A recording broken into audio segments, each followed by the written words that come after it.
Hey guys, so ready for lesson one? All right, so I want to get you focused on understanding what's going on around the world with cybersecurity. For me, helping you understand the big picture will help you understand the smaller ideas when we get to them. So the first thing that I'm going to tell you is that attacks are now using more sophisticated techniques to target the systems, individuals, and small-scale businesses and large organizations. They're all being impacted. Cyber threat is growing, and the individuals that are doing these things are sometimes not as talented as you may think they are. The systems that are available for them to rent, yes, you can rent individual aspects of hacker systems, and you can purchase assistance with your hacking, believe it or not. So this hacking world is becoming very business focused. So with the game up for cyber threats and hacking, organizations and their employees should take better steps to improve their ability to protect their systems. And as they work towards doing this, part of the training is to help their employees understand risk management, how to recognize attacks, and how to thwart attacks. So as I start to teach you these things, I want you to take in the concept that there are going to be lots of cybersecurity positions available, and they're not all going to be super technical. So let's start with what is cybersecurity. So cybersecurity is the process and techniques involved in protecting sensitive data, computer systems, networks, and software applications from cyber attacks. The cyber attack topics that are most popular and the ones that you're going to hear the most and look to understand are the following: tampering with systems and the information stored within them, exploitation of resources, unauthorized access to the targeted system and accessing sensitive information, disrupting the normal functions of businesses and its processes, and using ransomware attacks to encrypt data and extort money from victims, what we call ransomware. So the attacks are now becoming more innovative, sophisticated, and they're capable of disrupting the security and hacking into a system very easily, even with cyber defenders on the other side. So it's very challenging for every business and security analyst to overcome challenges when maybe they are outmatched, or the particular threat vector that they are protecting holds up, but there's a new threat vector based on a vulnerability in the system, and I'm going to teach you about vulnerabilities that they were not aware of. So to understand the need for cybersecurity measures and its practices, let's take a quick look at the types of threats and attacks. So the first one is ransomware.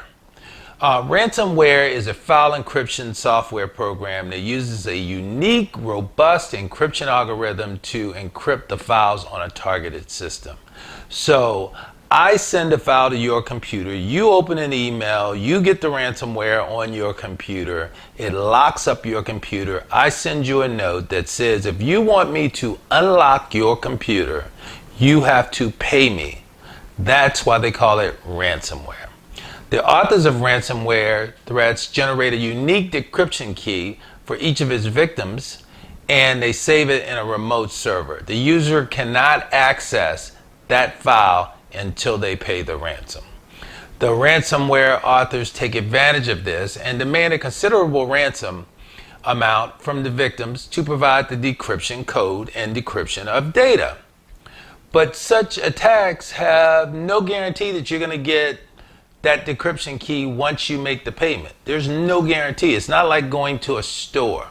So you're now dealing with a criminal, and in some cases they don't provide you the decryption key once you have paid the ransom. The next type of attack is a botnet attack. Botnets was originally designed to carry out specific tasks within a group. Botnets, defined as a network or a group of devices connected with the same network to execute a task. But this is now being used by bad actors and hackers that attempt to access the network and inject malicious code. So what we're talking about there is we have these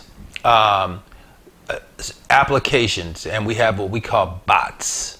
And the bots can be programmed to go to specific places and run specific programs.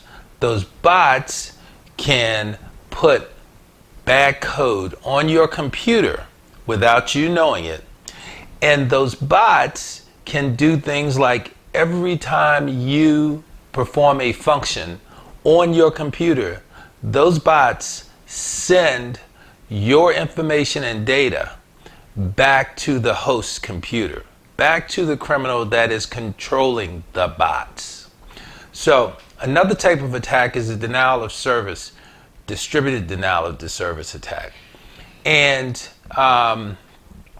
they essentially flood the functions of your computer or of a computer system by sending an overload of information or data. Sometimes these attacks are done by getting other computers unknowingly to all flood one computer or system.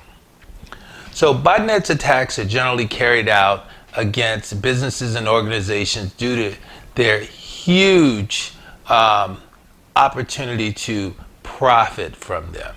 So as a person who is not doing criminal activity, you would not necessarily understand the value of these botnets. However, if you are a criminal, it's like having an army that is doing your work for you. So let's talk about social engineering attacks. So social engineering attacks can be on the computer or off the computer. As a matter of fact, in some cases, social engineering attacks start with a phone call so that the hacker can get additional information so that when they send you a fake email or they send you fake correspondence, you believe it to be from who they say the email is from. You believe the email to be authentic. And so you respond or you click a link that will download bad code or malware onto your computer. This is a social engineering attack. And so social engineering attacks can be a short-term engagement or long-term. In some cases, the hacker will start by gaining your trust through one interaction. And then you feel familiar to them. They provide some information that they've gained through means like making a phone call and having a conversation, and then you progress the relationship, meaning you're willing to exchange data or to give them information they're looking for, or to download a file that they have sent you, even though you've been trained to not download files from someone that you do not know. So that's just what we're going to start with for now. That is the introduction to and lesson 1 for the what is cybersecurity. We're going to get you in the mode and move you towards being a cyber professional soon enough. But these concepts that I've given you in this lesson are major concepts, and they are some of the forms of attack. They are ransomware attack, botnet attack, distributed denial of service, and social engineering. This is Mike Echols, and I'll talk to you soon. Get ready for the next class.